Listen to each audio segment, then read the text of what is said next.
Hello বন্ধুরা, midnight Bengal YouTube চ্যানেলে আপনাদের স্বাগত জানাচ্ছি। আমি নীলঞ্জন। আজকের এই গল্পটি দৌলতাবাদ দুর্গের এক রহস্যময় কালো দরজাকে ঘিরে। বলা হয়, সেই দরজার ভেতরে ঢুকলে কেউ আর ফিরে আসে না।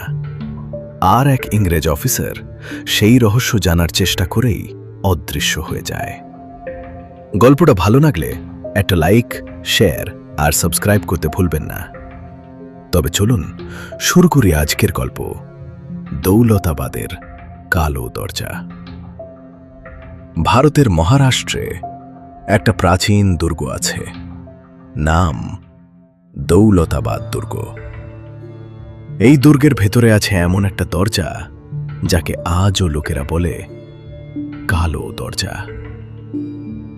লোক কথা বলে এই দরজার ওপাশে শুধু অন্ধকার নেই, সেখানে আছে অভিশাপ।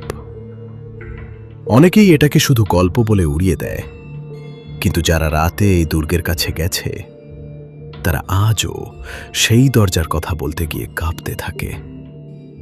প্রায় 400 বছর আগে যখন রাজারা এই দুর্গ শাসন করত, তখন দুর্গের নিচে বানানো হয়েছিল একটা গোপন সুড়ঙ্গ।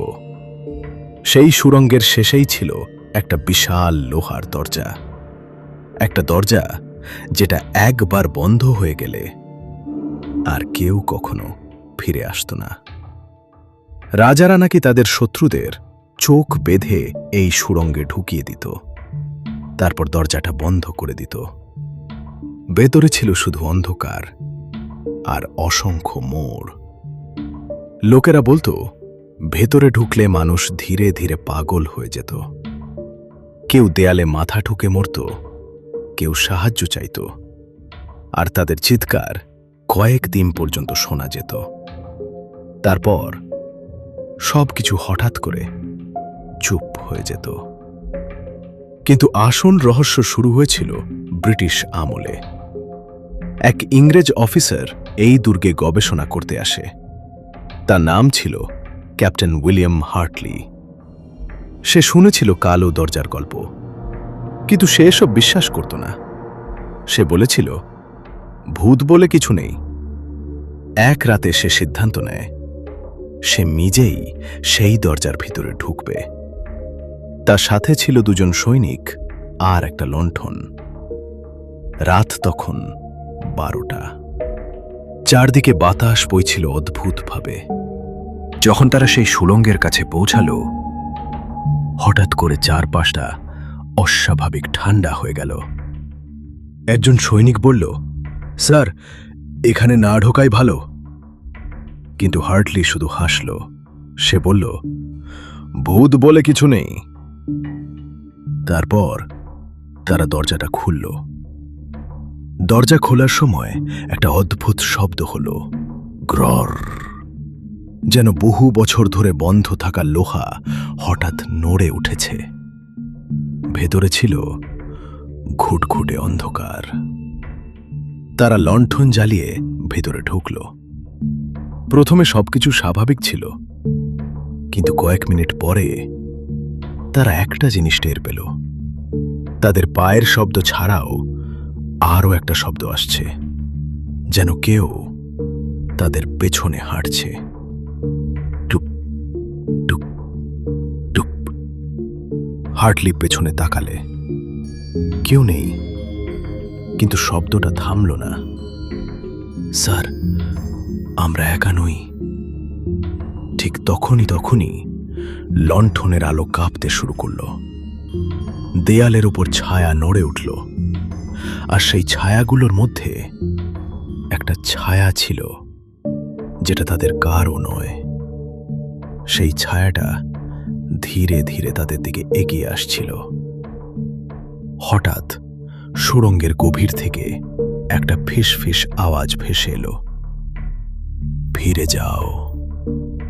সৈনিকরা জমে গেল, কিন্তু হার্টলি তখনও এগোতে লাগল। আর ঠিক তখনই লণ্ঠনটা হঠাৎ নিভে গেল। চারদিকে শুধু অন্ধকার। তারপর শোনা গেল অনেকগুলো মানুষের কান্না। কেউ চিৎকার করছে, কেউ সাহায্য চাইছে, যেন শত শত বন্দির আত্মা একসাথে কাঁদছে। সৈনিকরা আর সহ্য করতে পারল না, তারা দৌড়ে বাইরে বেরিয়ে এলো।